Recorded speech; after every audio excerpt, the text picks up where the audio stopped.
On day 2 of Governor Mike DeWine's budget tour, we found out that $46 million will be allotted to 988, which is a suicide prevention program.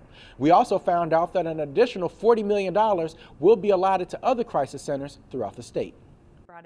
Wednesday morning, Ohio Governor Mike DeWine stopped by the Child Focus Facility, a private nonprofit agency helping to provide early learning, mental health, school, foster care, and community services, to introduce his new $46.5 million budget over the next 2 years. It will support ongoing operations at 988 Suicide and Crisis Lifeline, and also provide an additional $40 million to grow Ohio's local crisis services. In attendance for the governor's tour was Renee Craver, who for the past 18 years has opened her home up to kids from all races and backgrounds as a foster parent. We see a lot of trauma with a lot of our kids. Craver says foster care comes with a negative idea from the general public, but she reminds every child who steps foot into her home that they're all family, no matter what their personal battles may be. When kids come into care, we need to take a look at that and realize that they probably do need some kind of therapeutic services in order to help them to adjust to the new life that they're living or the new placement that they're in. The governor says families like Craver's are the ones that he hopes continues to utilize 988 and Child Focus, and hopes that his funding can continue to grow the organization by building a community care system that increases prevention efforts and offering better crisis response services and treatment options while growing our behavioral workforce and focusing on much needed research and innovation. When people call, they're in a crisis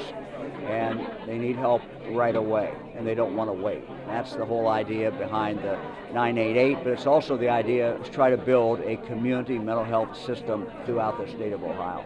Craver says she's already utilized 988 services for her children, and she says she was blown away by how they handled the situations and their response times. They're able to come to the home and help to de-escalate it by talking to my children, trying to help them to use some of their coping skills in order to de-escalate the situation.